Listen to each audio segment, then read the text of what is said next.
Welcome to the Next Level Human podcast. As a human, you have a job to do.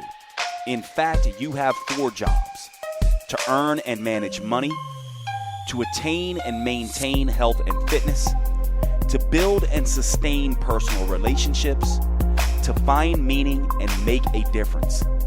None of these jobs are taught in school, and that is what this podcast is designed to do. To educate us all on living our most fulfilled lives through the mastery of these 4 jobs. I'm your host, Dr. Jade Teta, and I believe we are here living this life for 3 reasons and 3 reasons only: to learn, to teach, and to love. In this podcast, I will be learning, teaching, and loving right along with you. I'm grateful to have your company. Here's to our next level.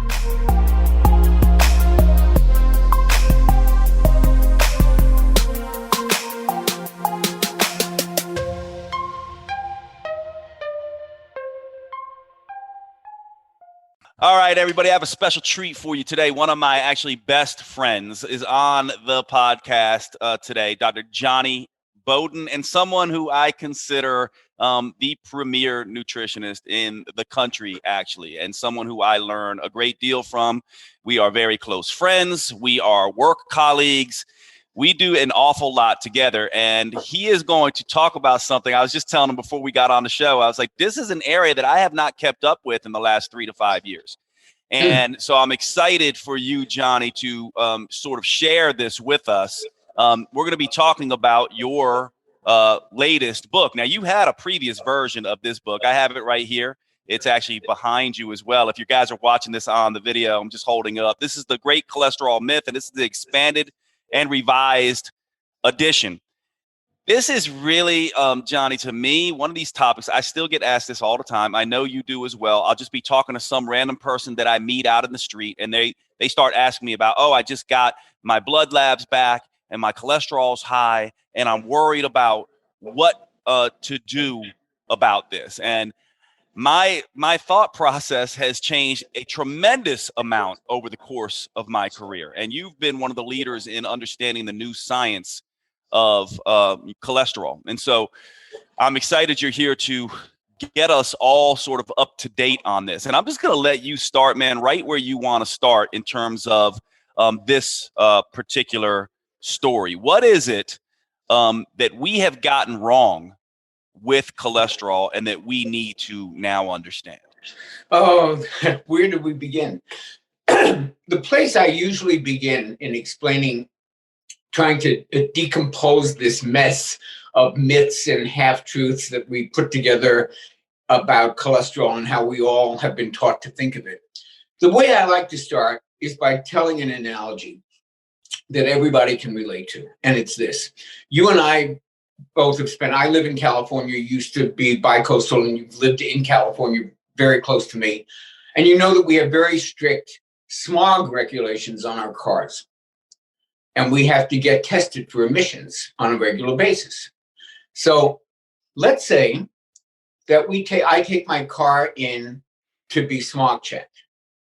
And I get this report that says, man, you got a lot of work to do to bring this up to spec to get it into the safety zone. It's going to cost you about $1,750. And you go, wow, okay, well, I guess I got to do it because I got to bring my car up to regulations. I can't get a registration and I can't drive and I want to be a responsible citizen. So I'm going to take care of it.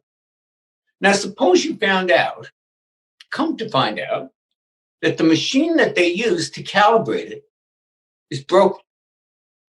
That it hasn't been calibrated since 1963, that it hasn't even been programmed to recognize the toxins that have been released since 1963. It doesn't recognize them. It doesn't show up on them because it was never programmed to recognize them. What if you found out that there are cars driving around with a clean bill of health that are toxic waste dumps because that machine is broken? And that there are cars like yours, which are actually perfectly safe, but you're getting a bad bill of health because the machine is broken. So we can't even begin to talk about the myths of cholesterol until we get the very first order of business straightened out. And that is the test we use to measure it is broken. It doesn't tell us anything useful. And yet doctors are prescribing, just like the Smart Check guy is prescribing, treatments based on a broken test. So when people say to me, this is happening, I'm changing my diet, my cholesterol is really high, I stop the conversation right there and I say, your cholesterol is high by what measurement? Because you understand, Jade, you can't have this conversation unless we're both talking about a measurement that's actually valid. So let's start the conversation by talking about why the HDL-LDL test is out of date and should be retired. And if there's one take-home point, I have 3 take-home points I want everyone in your audience to leave with. But the first one is, don't ever take a prescription based on HDL and LDL again. That test was invented in 1963, and it's about as relevant to today's technology as a flip phone is to the iPhone 12 Max.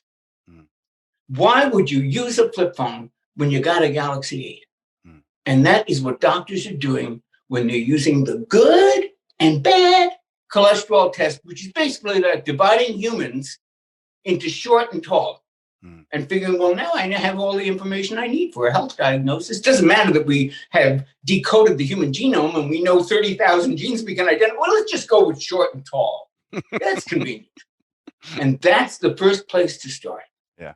All right. So here we have this broken system. We're measuring essentially the wrong things.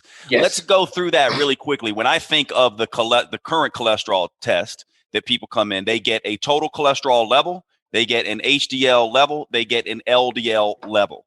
And they get one more thing, and triglycerides. And they get triglycerides, right? This is what you'll see on your, and by the way, those of you listening, when you get your blood labs, they run a chem panel with lipids, and the lipids are total cholesterol, LDL, HDL, triglycerides. So Correct. These are the things that we're measuring. Let's start with why are these things not what we should be measuring, or what's wrong with the measurements? Perfect. So when I was a kid, they used to have health fairs. And, when they were trying to get people aware of health, this is in the 60s, before you were born. And you would go and there would be the displays and there'd be a doctor there. And one of the things saying, get your cholesterol measured, because people were just getting hip to the idea that cholesterol was something you should pay attention to. And they would do a little fingerprint prick, and they'd say, oh, Mrs. Jones, your cholesterol is 210. Very good job. Gold star. Or it's 240. Which used to be the standard, by the way. They've inched it down over the years from 240 being normal to they would like to get as low as possible, because every time they lower it, that opens up another market for statin drugs. But they would give you your number, and that's the best we could do. And that was fine. And then around the 60s, they had the technology to and began to notice cholesterol doesn't really travel in the blood. It can't. It's hydrophobic. It's water phobic. It would be like trying to get a picnic basket across a lake without the basket. You just put the food in the water. It's not going to get there. It needs a container. And the container that cholesterol travels in is called a lipoprotein. So HDL. So the scientists noticed, well, it travels in 2 different kind of containers. And one of them is high density lipoprotein, HDL, and the other one is a lower density lipoprotein, the lipoprotein being the container in both cases.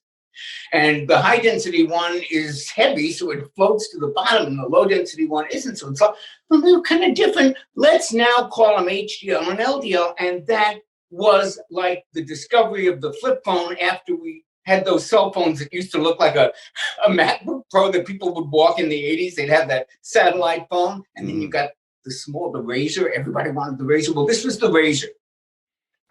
HDL, LDL. That was in the 60s. So now we have something called nuclear magnetic resonance. And we have things we didn't have in 1963. And guess what? There's 13 different subtypes of cholesterol. HDL has an HDL 2A, a 2B. LDL has 3A, 3B, 4A, 4B. More importantly, it has LDL-A, which is the large fluffy particles. We now can measure the size of those lipoproteins. Some of those lipoproteins are nasty little atherogenic ones. So we have all this data, which is actually useful. And doctors are still using good and bad cholesterol. The fact is, of those 13 kinds, they behave quite differently in the body. Some of them are much more likely to be inflamed and oxidized and become problems. Some of them are less likely. The pattern of distribution of those particles, how many large versus how many small, useful information that comes in on the new tests. These tests have been available for 15 years. Every major lab in the country, Quest and LabCorp, both offer versions of this modern cholesterol test. Why are we prescribing drugs based on HDL and LDL? It's insane. So if I'm hearing you correctly, I just want to repeat so everyone can sort of understand. We have this situation where way back when we're measuring these 4 different things that really, when we get the increased technology, we start seeing there are 13 or more of these potential HDL types, LDL types, these lipoproteins. And depending on the type, they behave differently. Some can be oxidized and cause inflammation. Some do not, et cetera, et cetera. Now, when we look at this, and you're bringing up a really important point where it's like, okay, why are we then doing the old test? And my guess is, and I'll ask you your opinion on this, but I think most people will understand this. What ends up happening in medicine oftentimes is that standard of care is very slow to change, and it's mainly based on cost. And so what ends up happening oftentimes is if you have a test that's been standard of care for a while and it's relatively cheap and the insurance companies are used to that and they're used to reimbursing for that, et cetera, that usually sticks around for a very long time. So it takes a very savvy physician to essentially say, this test is irrelevant now. I need to run this different test, but most of them don't. Is there anything else to that story of why they are still running this old test other than cost and or lack of education? I mean, I certainly know when you and I go to our continuing education courses, you're learning about all of these different changes. But I also know that there are times when I go to some of these medical conferences where I'm amazed at the fact that they are not updated in their educational. So I'm just a little bit curious what your take is on why this has been so slow to change. I think, Jade, that it's a combination of everything that you mentioned, certainly the economic forces, but there's a lot of psychological forces at play as well. People get complacent and they get used to doing things a certain way. And revolutionary paradigm shifting information that basically says, well, okay, that was good for the time, but we really need to upgrade. It doesn't come easy. Look at the change over to electric cars, and it's been very resistant, and it's happening slowly, and finally people are seeing the benefits of it, but that doesn't happen overnight. And every major, well, not every, but many scientific discoveries, particularly in the field of nutrition and health, have this same kind of trajectory. Vitamin C was first discovered by that, I always forget his name, but he was a ship captain in England, and he discovered that when the people were dying of scurvy, every single expedition, they would be dying of this disease that they hadn't realized yet was scurvy. And he somehow had packed a lot of limes and lemons, and his sailors didn't die, and they tried to put this together, and that's why, by the way, English sailors are called limeys, because there was something in them that was preventing this weird disease. When it was identified as vitamin C, it took 50 years to be accepted, even though it was saving lives. Now we don't know what this is, and it's not in our pharmacopoeia, and it takes about 50 years. Homocysteine, another important blood measure, discovered by Kilmer McCulley at Harvard. When he suggested that might be a blood measure that might even be more predictive of heart disease than cholesterol, he was literally laughed out of conventions. They defunded his lab. They put him in the basement. Eventually he left Harvard, and 25 years later, he was welcomed back with open arms when it was discovered. Yeah, you know what? The dude was right about homocysteine. So this stuff just isn't a matter of just education. It's also, there's a lot of resistance. And usually the early adopters are the people who are like nutritionally savvy, and they're a little bit on the left wing, and they start talking about this stuff. And then the conservative doctors say, what are they coming in with all these crazy new tests? The old one has just done us fine. And that's kind of what happens. I actually spoke with a cardiologist on the phone the other day, very open-minded. A friend of mine had gone in and gotten this high cholesterol, and they wanted to put him on a statin. I said, please ask them for the real test, right? And the doctor was on the phone with me. And he was open. He said, I'd love to order it. It's not even on the list. I don't even know what it is. So there's resistance both from people who just don't want to change and are stuck in the old ways. There's all the economic reasons that this is set up with insurance, and they know what they're doing. HDL, LDL, it's a standard of care. And this is new information. And it always takes a while for people to change the way they do things. And that's one of the reasons. I don't know that it's going to completely change in my lifetime. I do know that we can affect individual people who listen to things like this, who can not fight back. I don't want to make it adversarial with your doctor, but be armed with the information that the LDL test doesn't predict anything. This is the other piece of the irony. The very test that they're using, the HDL LDL test, as we show in our book, The Great Cholesterol Myth, and we quote study after study after study on this, Jade. When they look at hospital admissions for cardiovascular events, over 50% have absolutely normal cholesterol, LDL cholesterol. It just doesn't even predict what they think it predicts. And every time that a study like that comes out, and there have been many of them, you know what the American Heart Association says? Well, if half the people coming in for cardiovascular events to hospitals have normal cholesterol, we better change, we better make normal cholesterol even lower. Like, they can't wrap their mind around the fact that maybe this is a shitty predictor. And it just needs to be retired, and they need to look at more modern information. No, they'll just keep adjusting the cholesterol, the normal level, lower and lower, until eventually, the entire world will be on statin drugs. And that's not a conspiracy theorist. I'm sort of kidding about that. But this tendency to put statin drugs in the water supply to lower everybody's cholesterol is a very serious thing. And these are very serious drugs. They have a lot of side effects. You and I would certainly take a drug like that if we thought it was going to save our lives. But as we show in the book, statins don't save lives. They lower cholesterol. Yeah. So it's time to talking about what actually prevents heart disease, not just what lowers an obsolete lab test. Yeah. So let me just go through my current understanding, which I know is out of date because you're the one that's up to date on this. And hopefully everyone will sort of appreciate whether I'm accurate or not, and let Jonny sort of correct this. But I think it'll be instructive in telling a little bit more of the history of this story. So here's sort of my understanding. We go along, and in research, we have population studies, something that Jonny and I read all the time, but we also have randomized controlled trials, which is sort of the gold standard. But with population studies, what they do is they'll look at a group of individuals, thousands of different people, and they'll essentially say, okay, a certain number of people had heart disease, and then let's look and see what other things that they had, right? So they'll go and say, well, they look like they have higher cholesterol. They look like they have lower HDL and higher LDL.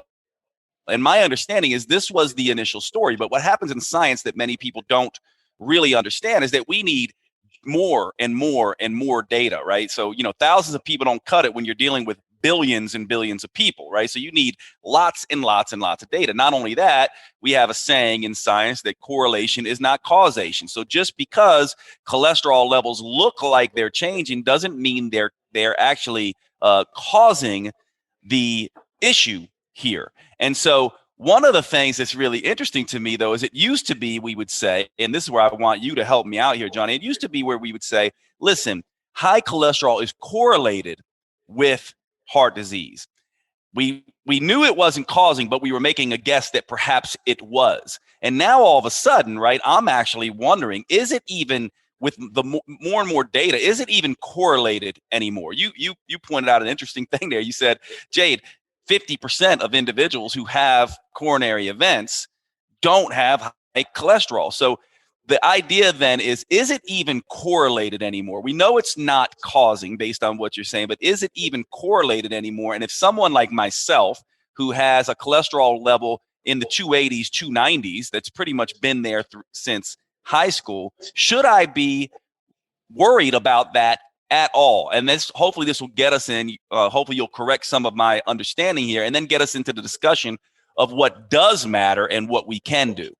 Yeah, because I really want to get to that piece of it, because I think we've uncovered research that was hiding in plain sight for a long time that actually points to what we should be looking at when we want to prevent heart disease down the road. Mm-hmm. And it's not cholesterol. So I want to make sure that we get to that, because that's something people can do right now, and it could not be more relevant to our times right now. Jade and I are shooting this right during the worst period of the California lockdown. The pandemic is raging, and every one of the pre-existing conditions for COVID that makes things really go south fast if you contract that disease, every one of them is affected by this predictor for heart disease. So I want to make sure we get to that, because there's things we can do right now to reverse that condition, and that condition has real relevance to today. So let's go back to your question about your 280 cholesterol. So the first thing you asked me, is there anything to worry about? Is it correlated? My very first question, as I said in the beginning, is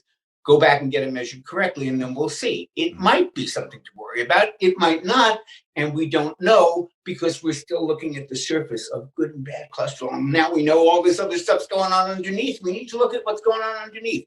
Let me give you the reverse example of you and show you how this is a personal example for me. So what we're saying basically is HDL and LDL tests actually conceal a lot of important data. And if you only look at that test, that ancient, out of date, soon to be retired, I hope, test, your doctor might prescribe a statin or not prescribe a statin. In my case, I was the opposite of you, Jade. My total cholesterol is what every conservative, conventionally trained doctor would love to see in their patients. It was in the 170s is total. My LDL, perfect. My, HDLs always run a little bit low, but you really can't change that with diet and exercise, even though they say you can. So basically, I had a great cholesterol profile. And then I discovered what I now know about advanced testing, advanced lipid profiles, and all the other stuff. And I started getting tested with that. And that showed a very different picture. Because although my LDL was just fine, my dense little round inflamed particle size, many of those, way too many, my total particle number, off the charts high risk. So why does that matter more than LDL? If you think about it, if you're in a marina and you're trying to manage a lot of boats, right? The main thing you want to know is how many boats are in the water, because you want to predict accidents. And guess what? The more boats in the water, the more accidents are likely to happen. You're not monitoring those boats to see how many towels are in their bathroom or how many dishes are in their kitchen. That's the cargo. You want to know how many boats are in there. If you're managing a crowd, if you're a bouncer at a bar, right? What's the most dangerous situation? When it's too crowded, because that's more likely. Someone's going to spill a drink. Someone's going to step on someone's toes. A fight's more likely to start out in a crowded bar than in one that isn't. And it's the same thing with managing crowds and stadiums and COVID outbreaks and all of it. The more you have, the more danger. So now modern cardiologists and modern functional medicine doctors and modern tests look at that incredibly important piece of data. How many boats are in the water? How many lipoproteins are there? Forget about what it's carrying for the moment. Let's look at how many there are, because that's where the danger is. And my particle number was high risk. My LDL, just fine, but too many boats in the water. And they're nasty little small boats. So I was actually being undertreated for heart disease risk because my LDL HDL was just masking it perfectly. And the reverse might be true with you. You might have a high LDL HDL total and all that stuff, but when you look under the hood, you go, oh man, he's got a very low particle count, and most of those particles are the big fluffy kind. They don't even do that much damage, and then you start to find data that you can act on. And you would go, you know what? I don't need a statin drug, because look, this under the hood stuff shows a very different story. Whereas for me, actually, I did not go on a statin, but I went on a very aggressive treatment program with natural supplements and dietary change. And the next time I had it tested, my particle number went down by 5. My LDL was just still fine. The conventional doctor would have been clueless about this entire process. Yeah, because they're not looking in the right place. So that's my answer to you. Do you have anything to worry about at 280? I don't know. Let's get the real test, and then we'll see. Yeah. And just so for you guys following along, I'm going to fill in some of the biochemical gaps here. And then Jonny, correct me if I get any of this wrong. But part of what Jonny's talking about is that, okay, so we have total cholesterol, then we have HDL and LDL. Then we start to granulate further down. So we look at particle number and particle size, and then particular particles and markers on the lipoproteins. The way to think about this is, Jonny was talking about this idea of small versus big particles. Well, a small LDL can easily pass into the muscle layer, just underneath the muscle layer of the endothelium, the lining of the arteries.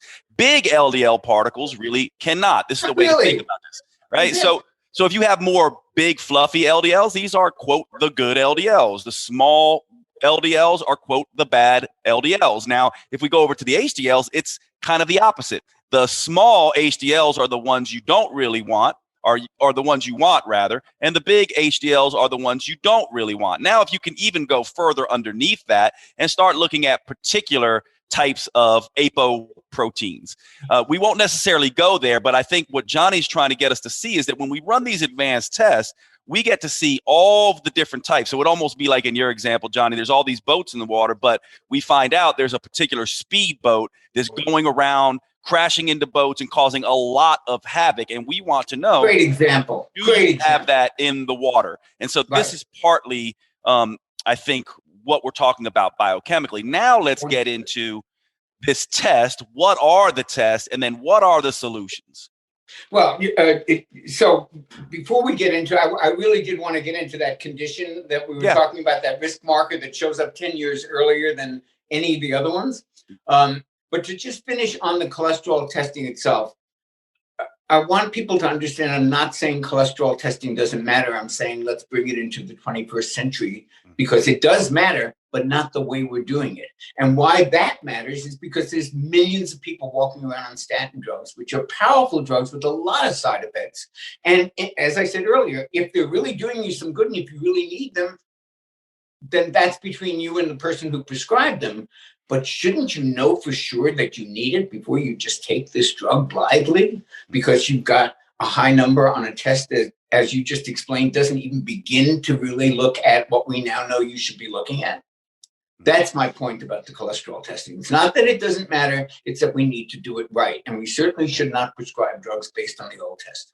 So, yeah, and another thing I'll just add here that maybe will get us into sort of the solution to this is that we do also see cholesterol is a very necessary molecule in the body. It's related to cell membranes. It's related to brain function. There's some indication that very low cholesterol levels can relate to dementia and things like that. And so we really want to be very careful about this. And I agree with you. We want to be measuring the right thing. So I'm going to let you decide where we should go next in this story in educating people further about what is important here.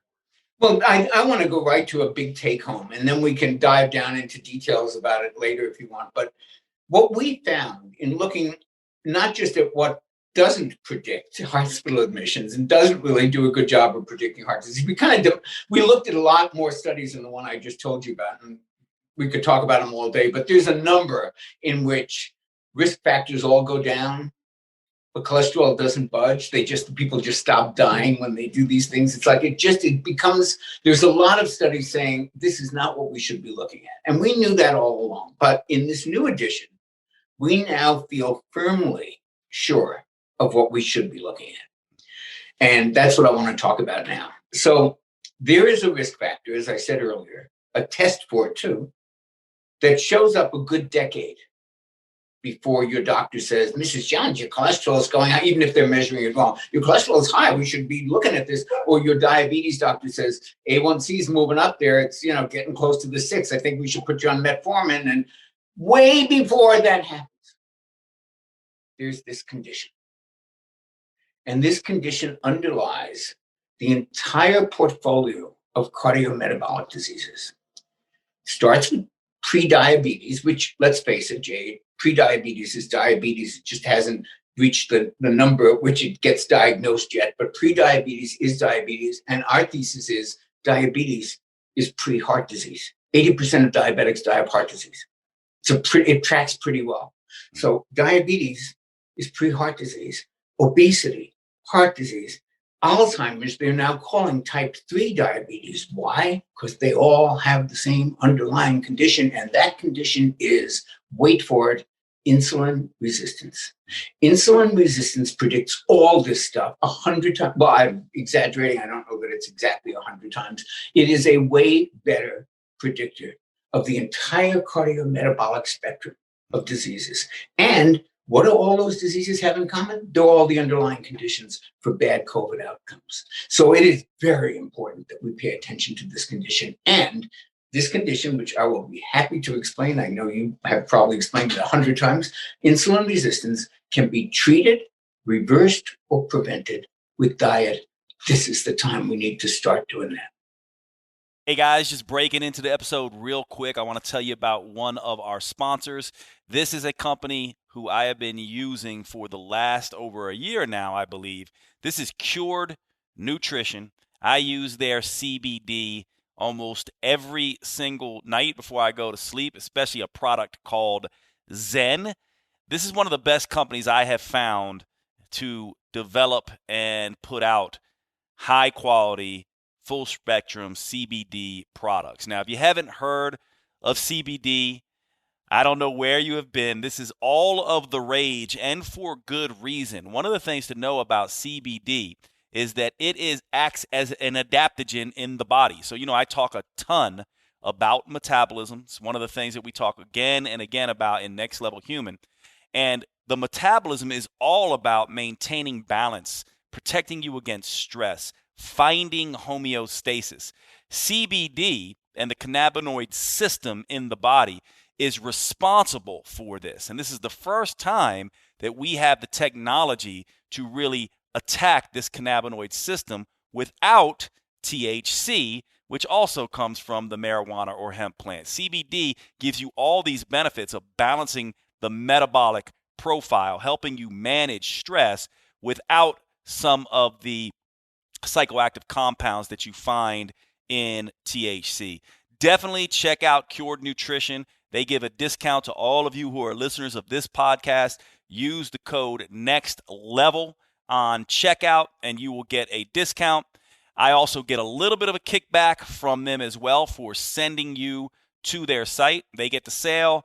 You get a fantastic product. I get a little bit of a kickback. It's a win-win-win. And one of the other products that they have for you dog lovers is their CBD for dogs. So they have the Cured Raw Paw, which one of my ex-girlfriends uses and loves and talks about all the time. She had a dog that would just not stop barking. This dog was just one of these troubled dogs, incredible dog, but one of these dogs that was always stressed out and high-strung. This was amazing for them. Go over to their site, curednutrition.com. Check out all their products. Check out the Raw Paw, and definitely check out Zen if you need help sleeping. Let's get back to the podcast. Here we go. Yeah, let's do that really quickly. Let's take them through what insulin resistant is and how it causes all these issues, including the lipid dysregulation that we see. Yes, and I would encourage everybody listening to actually go to Google Images and put in something like inflammation and disease or something, and you will see charts. There's some very, very good graphics of this showing inflammation at the heart or insulin resistance at the heart of, and every one of these diseases will be coming out of it. So see that graphically because it's pretty dramatic. So search insulin resistance and disease. Yeah. Look at images, and you all will see a lot of the downstream stuff that Johnny's going to walk us through.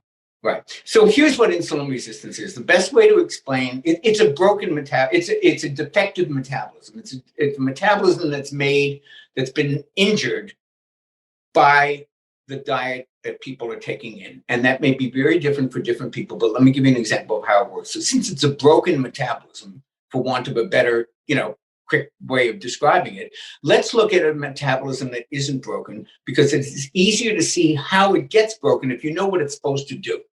So if we took like the average 8-year-old kid in the 1950s before we had managed play dates, and kid he'd come home from school, he'd eat an apple, and he'd go out and play. So when he eats the apple, his blood sugar goes up a little bit, as it does when you eat almost every food in the world. Some exceptions we'll talk about. Basically, you eat a food, your blood sugar rises. The pancreas wakes up and says, some blood sugar's going up there. Hey, pancreas says, insulin. get out there, round it up, take it over to the muscles. And insulin is basically acting as a kind of blood sugar shirker. It goes into the bloodstream and it rounds up that sugar because you don't want high blood sugar. That's a very dangerous condition, and you'll see why in a minute. So we don't want high blood sugar. Insulin is the stop.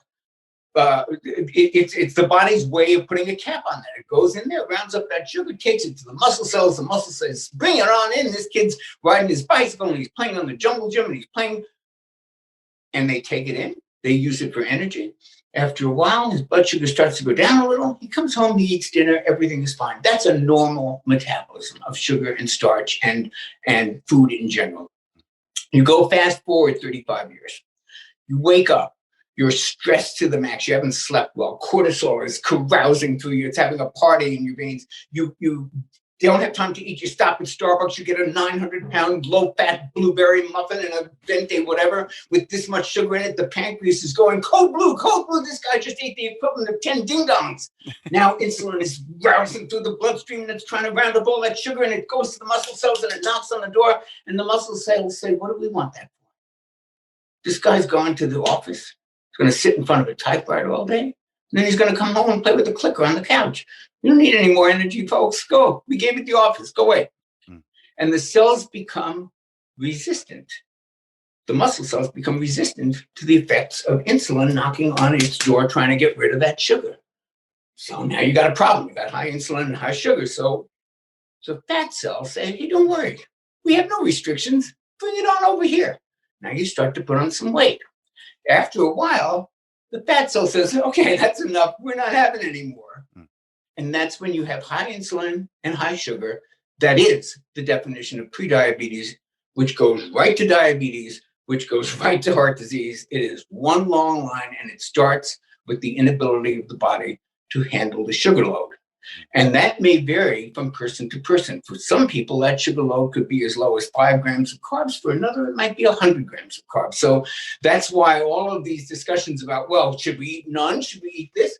Are kind of besides the point. You have to talk about what your personal tolerance for this amount of sugar and starches. And you and I have talked about this many times offline. You have to look at how our genetic makeup has been constructed for 2.4 million years. The predecessors to Homo sapiens have been on the planet. 2.4 million years, our progenitors. And Homo sapiens came out of Africa, depending on who you read, 100, 110,000 years ago. McDonald's was invented in 1957. So what did we survive on for 2.4 million years? It was not high-carb diets. Or the carbs that we ate were fibrous and bitter and paleo, and they did not resemble Cheerios and Special K. So we evolved really to eat on a diet that we could hunt, fish, gather, or pluck. And when we went to this diet, which really started with agriculture, which on the 24-hour time clock's just like 5 minutes ago, and then we went to processed food, which is literally a second ago, like 100 years ago, 150 years ago, our bodies have not adapted to that carb load. And that's just a fact of life, and it goes against everything we've been taught about high-carb diets, but we just haven't adapted. The figures we quote in the book is that we can demonstrate that 52% of the world has some degree of insulin resistance, which is an error in carbohydrate metabolism. It's the body's way of saying, you're giving me too much sugar, it's code blue, okay? We showed figures that showed 52%. I spoke with Nina Teitlow. We were on a panel together a few weeks ago for a movie called Fat Fiction. Big plug for that movie. I don't own any part of it, but it's a wonderful documentary about how we got all the dietary guidelines about fat wrong. And Nina said that the latest figures show 88% of Americans have some degree of insulin resistance. I would tend to agree with that. I think I always thought the 52% was an underestimate because insulin resistance exists on a spectrum. And a very, very, very small number of people are really insulin sensitive, meaning sugar goes up, insulin comes in, gets it out of the bloodstream, takes it into the muscle cells, you're back to ground zero, in a couple of hours. Maybe 20, 25% of the world has that. So to some degree, all of us have some degree of insulin resistance, and insulin resistance can be tested for. It can show up, and it shows up 10 years early. And then later on, When these later markers come on, as they always do, high cholesterol, high A1C, high fasting blood sugar, that's a late marker. You can catch this sucker early. And that's what the studies that we talk about in the book actually show. Yeah. So, all right. So now we're adding to this sort of discussion here, if you guys are listening. So, okay. So now we have these cholesterol tests, HDL, LDL. We go down into this granulation, particle size, particle number, different types of these particles that make a difference. But if you're listening to what Jonny says, he's like, there's something that's way more important than that comes way before. And that is the way we are handling blood sugar. And we can see this pretty clearly as well. When Jonny was talking about the story about, blood sugars going up, you can see that this is fasting glucose that your doctor measures. You can also see when you start having issues where the fat cells start saying, we don't want that sugar either. You start seeing triglycerides start to go up. So you see high blood fats and you see high blood sugars. And then you also see something that is something that a lot of people talk about, and maybe you want to say a little something about this, Jonny, but then you start seeing inflammatory markers go up. And a lot of this is coming from the fat and it's coming from other places, but this is like high sensitivity CRP, IL-1, IL-6, TNF alpha, these inflammatory markers that are actually now doing damage. And one of the reasons why this is happening, by the way, is you can imagine in infection, the body has to do this to protect itself. Well, it also has to do it when you're not handling food right as well, in a very simplistic way of looking at it. So now we start seeing lots and lots of markers. So I suppose, Jonny, if we said, okay, Jade has a 280 cholesterol level, I look and see he's got all the wrong particles, but more importantly, he's got HSCRP high, he's got hemoglobin A1C, which is a marker of average blood sugars, high. He has higher triglyceride levels. He's got higher fasting blood sugar levels. This is when we start saying, okay, this guy with all of this stuff going on is indeed ready for heart disease. Are we getting that correct? You're getting that 100% correct. Okay. So what's the final story here then that you would say, listen, if you understand all this, listeners, where is the place then that we go at this point? Now, obviously, this diet is huge. And actually, I'll tell you a funny anecdote here, because it's not just diet. Exercise is kind of critical, too. I tend to run higher blood sugars. And I tend to run higher blood sugars, especially when I'm doing fasting type stuff, because there's a backdoor mechanism where stress hormones are raised and they raise blood sugar levels. One of the things that I have realized, though, I'm also a weight training guy, so I train with weights.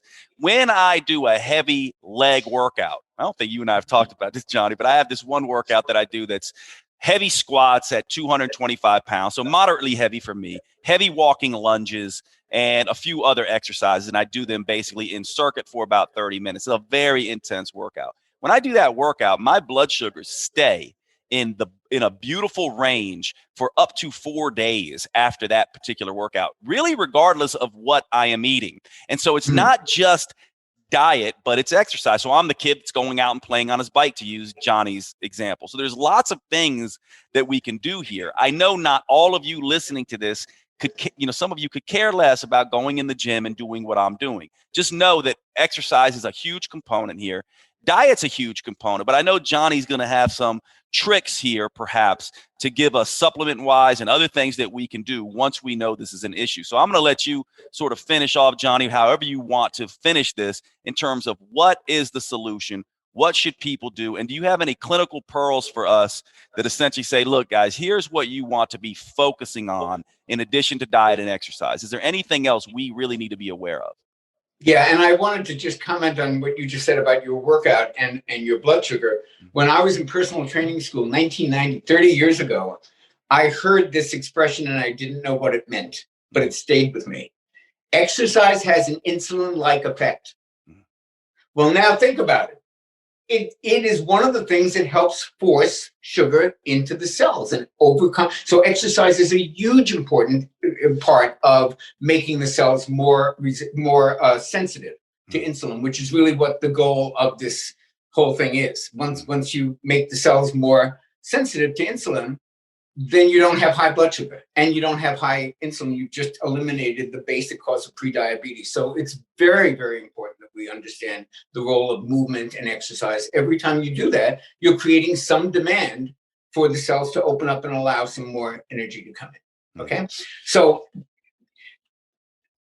I think the basic dietary strategy for this can best be understood if you understand the effects of different foods on this system. So what raises blood sugar and therefore insulin, because insulin comes tracking right in. As soon as blood sugar goes up, there's insulin, like the chaperone trying to round up the kindergarten kids, running right after it, trying to get as much of them as they can. What raises this the most in the human diet? What class of nutrients? Carbohydrates. There's no question about that. Some more than others. Obviously, pure sugar does more than broccoli, but carbohydrates as a group are number one in terms of raising blood sugar and insulin. What's number two? Well, protein. Protein actually does raise blood sugar. There are some amino acids that can be turned into sugar. And yes, sometimes one of the dangers, one of the caveats about very high protein diets is they too can raise blood sugar. You're not off the hook if you just don't eat carbohydrates. You have to monitor protein intake, but it's not nearly as big an effect as carbohydrates. So what doesn't raise blood sugar? What doesn't move the needle on blood sugar or insulin? Guess what? Altogether, class, fat. So now think about, if you want your head to explode, think about the insanity of recommending a diet for diabetes, metabolic syndrome, obesity, heart disease, that is high in the one thing that drives blood sugar and insulin up, and low in the one thing that doesn't even move the needle. How ass backwards is that prescription? So, as you might guess, my prescription is quite the opposite of that. If you want to reverse, treat, or prevent insulin resistance, probably the best way I know of doing that is with a high fat and preferably high fiber diet. And you can see that reverse in as little as, according to my old friend Barry Sears, who wrote the whole series of Zone books, he's an icon in the field, 3 days. You turn it around in 3 days. Yeah, and just so everyone's clear on this, what this looks like. So you might say, okay, well, how do you get fiber without a lot of Yes, this is vegetables. This is primarily vegetables. So a green salad with oil-based dressing and vinegar, and it really is lots of vegetables. Putting the fat on that, and that is a high fiber, high fat diet. It's kind of what Johnny's talking about. So if you want to visualize it, think big salads, think vegetables cooked in oil, non-starchy vegetables. We're not talking about potatoes and stuff like that here. We're talking about broccoli and cauliflower and these very low starch, higher fiber, higher water foods. And I'm just for an FYI for those who might be curious about, so I want to just mention that there's even factions in our community who don't even think the fiber is that important. I moderated a panel on the low carb cruise before all that was shut down. There's an annual low carb cruise, Jimmy Moore. And I had a panel, most of whom were, in fact, I think this particular panel, they were all MDs. And I, as the moderator, said, well, guys, one question that does come up a lot about keto is the problem that keto diets don't have any fiber. And I want to tell you, Jade, that 4 of those doctors said, so what? We don't need it. It's overrated. There are guys on the carnivore diet that poop, and they put their blood work online and they poo-poo it. I'm not ready to go there yet. I think the data, even though it is epidemiological, the data on fiber, what we know about the microbiome, I think the bullseye should be high fat, high fiber, get it any way you can. But I just want to say that the emphasis on fat is so strong that there are advocates for this way of turning insulin resistance around who say, throw the fiber out if you just get the fat and get the sugar down. Yeah. And by the way, for those of you listening, this is one of the things Johnny and I have conversations about all the time. It's what a lot of experts in this field have conversations about. There's gray zone areas that we're all sort of debating. And so Johnny has a little bit of more of a different take than me. I think Johnny and I are pretty aligned but we have many colleagues that have far different sort of approaches to us. One of the things I'll just put out here, just because it's an interesting discussion, is one of the things that I think that we'll see is that part of the reason people overeat sugar in the first place, which has been a big piece of sort of my work is hunger. And how do you suppress hunger? Well, fiber is one, protein's another. Fat is actually not the best way to deal with pure fat.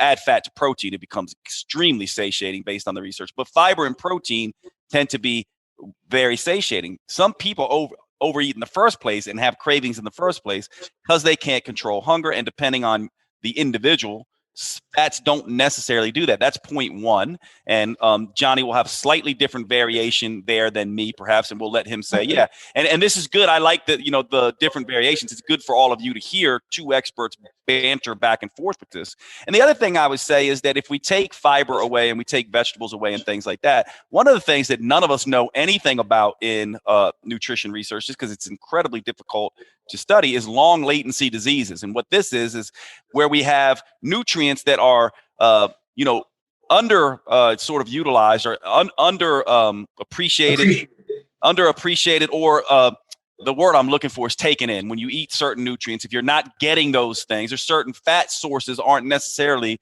the best source for certain nutrients. Particularly the B vitamins and other things like that. Perhaps we need zinc and selenium and some of these things that might not come in with fat. That could perhaps pose issues. But barring those things, and I'll let you, kind of take that, Jonny, I do think this is one of the major take homes that we have to take from Jonny, is that insulin is key in this heart disease thing. It is the one thing that actually it underlies all of this: inflammation, high cholesterol, wrong particles, lots of particle numbers. It's basically the thing that Jonny has been educating us about this whole time. And so it has to be one of the first things you do is to moderate your carb intake. And when you and I know, Jonny, most people in the Western world are eating 50 to 60% or more of their food in the form of starch. And by the way, I'll say this as well: starch plus fat is, because then you got, now you got the insulin piece plus lots of calories. Those are the two most calorie dense foods, is also a big issue. They're eating very high starch, very high fat diets. And if you're going to get rid of one of those, I think what Jonny is teaching us is that you probably want to take away the starch if you're worried about heart disease. So I'm going to let you wrap up, Jonny, with anything you want to say, correcting me, battering back and forth, and then we can kind of wrap it up. I mean, I really just appreciate this education for everyone. So the only asterisk I would put to what you just said about people have trouble controlling their carb intake because of hunger is I would like to make a distinction between hunger and cravings. I would argue that most of the time they can't control their carbohydrate eating because of cravings, not necessarily hunger. Here's my best example of that. How easy is it to sit and eat 6 bowls of cereal while you're watching reruns of Friends? Pretty damn easy. How easy is it to eat 6 portions of steak and Brussels sprouts? Same hunger, right? These foods, these processed foods, and this has been documented in 2 magnificent books, one of which is called Fat, Sugar, and Salt by Michael Moss, Pulitzer Prize-winning reporter for the New York Times. This has been documented. These food scientists figure out how to make these foods irresistible. This isn't accidental. This isn't a lack of willpower. This is a bunch of PhD food scientists working in factories trying to find what they call the bliss point, which is the point at which it's just perfect. It's not too sweet, it's not too salty, but it's just the kind where you just can't stop eating. That's the golden ring for food products, for food manufacturers. So we have to understand that it isn't just a lack of willpower, or it isn't just hunger. It is specifically produced dopamine hits that make you want more and more. And that just doesn't happen to the food that you could hunt, fish, gather, or pluck. It is totally a property of processed foods. And most of those processed junk foods are, in fact, carbohydrates. So it's not that carbohydrates are bad. Carbohydrates are a big tent. It includes all the vegetables you mentioned. But we have never seen foods like Special K and Cheerios in the human diet. Crackers and breads, processed breads, and they have no fiber, and yet they're marketed as fiber-rich grains. They're not. Read the label. So we have to understand we're under siege here. Our taste buds, our dopamine, our pleasure circuits are under siege by these processed food companies. And it is their goal to make us eat as much of it as possible. Most of the time they're successful because they have got, if you had a group of food scientists with PhDs working on how to make you eat a certain way, believe me, it would work. And it works on us.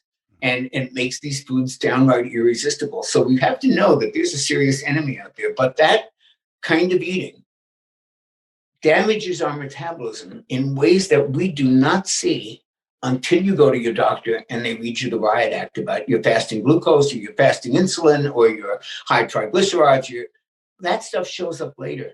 So don't think because you have normal cholesterol by some outdated test, or even at the time, fairly normal A1C, don't think that you're out of the woods, because insulin resistance, I'll tell you how to test for it at home right now so that everybody has some kind of idea that of where they stand on the spectrum. But insulin resistance is doing its metabolic damage under the hood. And the way to stop it is to stop eating as much processed foods. Yeah. And, so one of the things you all have just learned about Jonny, and this is what I love about him, he's one of the most generous people I know. He just gave you all the information. However, what he gave us is still a fraction of what's in the book. And so those of you who are interested in this, you have family members who are dealing with this, you must get this book. Okay. It's one of the most important things you can do for your health. And also make sure that you follow Jonny. Jonny is one of my chief educators, so you got to listen to me. You're wondering, oh, Jade, I love your stuff. Well, guess who I'm learning lots and lots of my stuff from? Someone like Jonny. He's been in the field forever. Make sure you follow him, get all his works. I mean, how many books have you written now, man? It's a ton. It's 15 with metabolic factor. Can I, that is very kind of you, very sweet. What Jade is saying in a very polite way is, hey, he's an old guy. He knows a lot. But wait, I want to, if I may wrap up with one thing. Yeah, please. I think I want people to leave with. In our book, we talk about heart disease being about a lot more than lab tests. We show how obsolete the test most people are evaluating their own heart health on, and your doctor is evaluating it on based on an obsolete test. We talk about that, but we also take the helicopter view and go, put this aside for a moment. There are so many things that profoundly affect heart disease that we don't talk about, and we do in the book. And I want your people to hear me say this. Your relationships, how you sleep, your digestion, how much sun you get, how much you contribute to community. There have been studies of places like Roseto, Pennsylvania, where like everybody had every risk factor you can imagine and nobody had heart disease. This is in the book, but it's also, you can also Google the Roseto phenomenon. And they could not figure out why these people were not dying at the rate that they should have been dying at, given all their risk factors. And they finally figured it out decades later, and it's now a phenomenon that you can read about on Wikipedia. They had the strongest community ties anybody had ever seen. They had all been immigrants. They all came over at the same time. They had the same work ethic. They did everything together. They had Sunday dinners. They helped. They gardened. They were like a tight-knit community. And those connections got them to a lot of risk factors that would have killed lesser people. Yeah. The point is, everything matters to heart disease. Everything matters to your metabolism, your stress levels, your anger levels, your resentments. They can bring on attacks, but they can certainly make them more likely when you're vulnerable. So don't put all of your eggs in the basket of a lab test. Do the things that we can do right now that actually do make a measurable difference. Meditation does, sitting quietly and thinking does, having a really honest conversation with someone you care about does. All of those things matter. And we get so granular about tests and which ones are right and which ones aren't, that we can't lose sight of the larger contextual picture that tells us through research and through clinical experience that our relationships with other people are incredibly important when it comes to preventing and curing disease. Yeah, it's funny. It's one of the things that when you really get the real experts in blue zones and stuff like that, and they come down and they say, the one thing that we could say, diet, maybe, movement, maybe, but the one thing we can be very clear about it's connection and loving each other, and those communities tend to have that. Jonny, you're amazing. I really appreciate you so much for taking time. Where does everyone find you, just so they can keep up with you and the research that you're doing? Just remember to spell Jonny with no H, Jonny. I'm all over the internet at Jonny Bowden, JonnyBowden.com, Insta, all of them. Yeah. And JonnyBowden, Jonny Bowden, everyone. So you can find him on his website. You can find him on Instagram. Make sure you go check out my friend. Jonny, I love you, man. Thanks for hanging out. Love you too, man. Thank you.